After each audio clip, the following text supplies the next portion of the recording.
السلام عليكم ورحمة الله وبركاته على أحلى متابعين في الدنيا. عاملين ايه؟ وأهلا بيكم من جديد وفيديو جديد. النهاردة يا حلوين هنعمل مع بعض الأسورة القمر دي بطريقة سهلة جدا جدا وبسيطة للمبتدئين.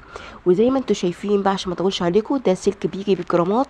فزي ما انتوا شايفين كده، ده عشان ما حدش يتلخبط، واخواتنا المبتدئين الامارات ما يتلخبطوش هو ده ايه وبيجي ازاي والكلام ده كله. ده سلك كده بيجي طبعا رفيع، اي خرز يدخل فيه على فكره متحدش يقلق.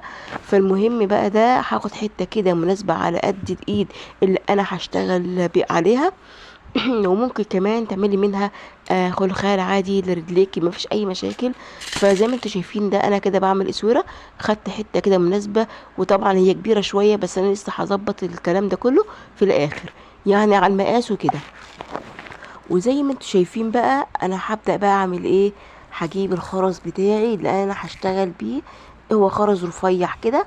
انا طبعا هحتاج خرزتين بداية ونهاية، هيكونوا نمرة 8. والخرزة اللي انا هشتغله اللي هو الصغير ده هيكون نمرة صغيرة خالص. طبعا المقاس بتاعها يعني زي اجل حاجة في الخرز اللولي الصغير خالص. ده نمرة 8 اللي انا هحطه في البداية والنهاية. الخرزتين البيض دولت نمرة 8. تمام. هحتاج بيه 7000 واحتاج البنزة وبس كده. تمام.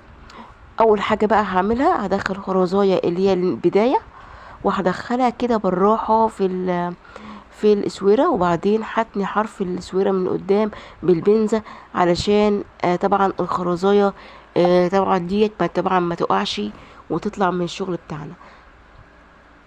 زي ما انتم شايفين كده انا هتنيها وبعدين هدخل الخرزايه فيها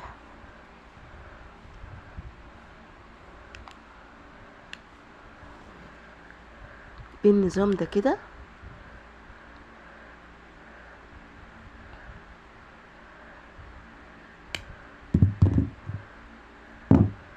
شيء اساسي لازم تتني طبعا الاسوره من قدام علشان طبعا الخرزايه ما تطلعش. تمام. ومش بس كده، انا هنحط كمان بيه 7000 كمثبت على الخرزايه عشان برضو ما تطلعش. وبعدين إنه اللزق ده جميل جدا في الحاجات اللي زي دي. او ممكن تلزقي شمع، ما فيش اي مشاكل، يا بيه 7000 يا شمع عشان تثبتي بس ايه البدايه بتاعتك دي. زي ما انتم شايفين كده انا هنحط حته.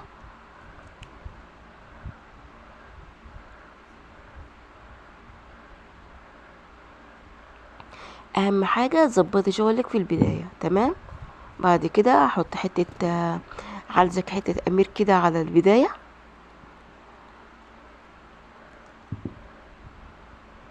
زي ما انتوا شايفين اهوت.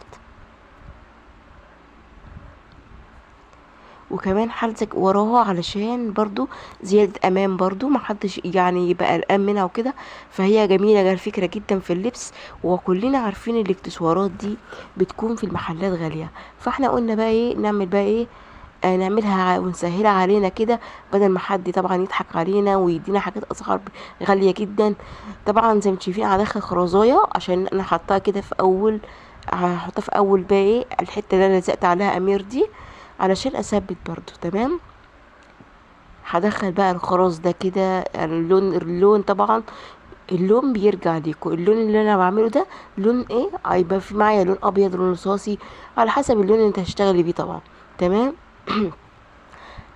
انا طبعا اللون ده رصاصي بس باين لكم كده ابيض. تمام. انا هشتغل باللون الرصاصي فقط اهو. ومش بس كده، معايا حبتين برضو بيض بس انا هشتغل باللون الرصاصي. وهبتدي بقى ايه يا بنات تركزوا معايا، اعبي بقى ايه الاسوره بالطريقه ديت، خرزايه ورا خرزايه لحد ما اوصل للايه بقى، للعدد لحد ما ايه اوصل لحد ايه بدايه الاسوره. تمام. انا دخلت اهوت كام خرزايه.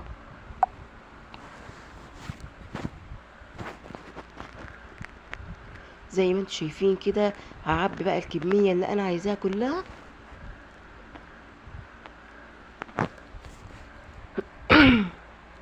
بالنظام ده كده. طبعا حته اللزقيه اللي حطيتها هنا هتثبت معايا الخرزتين اللي عند الخرزيه الكبيره. منظرها جميل جدا، وممكن تخلي الخرزيه الكبيره تخليها برضو عادي كده زي ما انتم شايفين، تكبريها قصدي تخليها كبيره عن كده. جينا بقى عند النهايه زي ما انتم شايفين كده. طبعا انا عايزه ده طبعا ايه، اخلي بفرق بين دي وبين دي خرزتين تلاتة كمان هحطهم، وبعدين ابتدي بقى احط الخرزية التانية. شايفين كده؟ اهم حاجة بتقيسي وبتشوفي وانت شغالة، عشان ما تضطريش ان انت تقلعي حاجة وتعملي الكلام ده كله. شايفين كده؟ انا عملتها كده بقى. اشوف برضو الاول، لا هحلها تاني وهعمل برضو،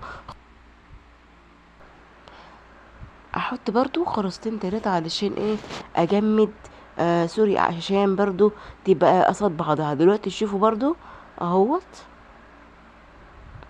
احط كده كام خرزايه لحد عشان تبقى متناسقه وشكلها شيك، وهتبقى جميله جدا في ايديكم.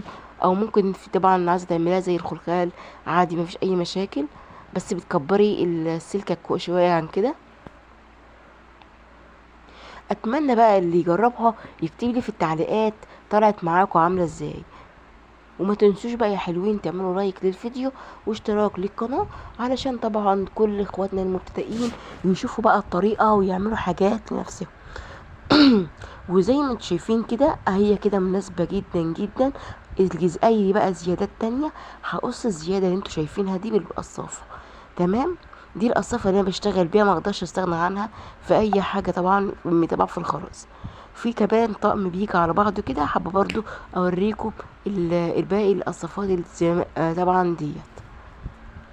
زي ما انتم شايفين، انا بقى هبتدي طبعا هقص كمان حتة من لان طلعت كبيرة شوية. وبعدين هبتدي بقى اتني اطراف تاني، علشان برضو اعمل نفس اللي عملته في البداية. اهم حاجة تكفيل شغلك يبقى نضيف. وبالامارة كمان انا كده اتعورت وانا شغالة، خلوا بالكم من طبعا السلك ده ممكن يعورنا.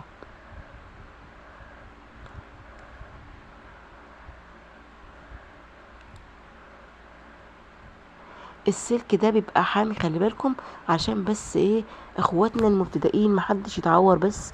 ويخلي بالكم بعيد عن الايه، عن السلكايه ديت، عشان محدش يتعور.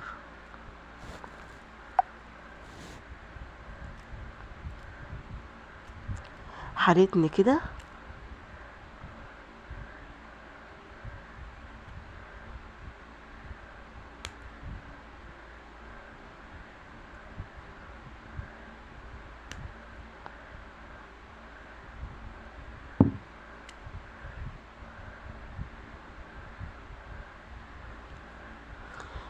كده زي ما انتم شايفين انا كده عملت بقى ايه، دي كده ايه، عايزه برضو اظبطها شويه عن كده. وكمان عايزه كمان ادخلها شويه في ايه، في الخرم بتاع الخرزايه، علشان برضو ما ينفعش تكون طالعه بالحجم ده كله. وكمان هحط اللي انا حطيته برضو ب7000، احطه برضو في النهايه. عايزه اقول لكم بقى السلك ده طبعا ممل شويه في تنيان في التنيان زي ما انتم شايفينه. طبعا زي عايزه اقول لكم اللي خلي بالكم وانتوا بتعملوا الحركه دي، علشان بقى بس محدش يتعور. لان انا فعلا برضو خدت تعويره في صبعي بسبب برضو ان انا كنت بتني برضو، وطبعا اتعورت.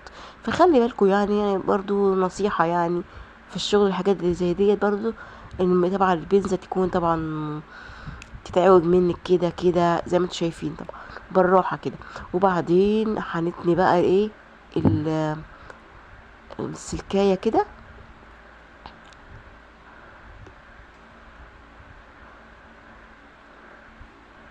كده زي ما انتوا شايفين كده خلصت معايا الاسوره. هتكون بالمنظر اللي شايفينه ده، منظرها جميل جدا جدا وشيك. وزي ما انتوا شايفين ما تنسوش اللايك.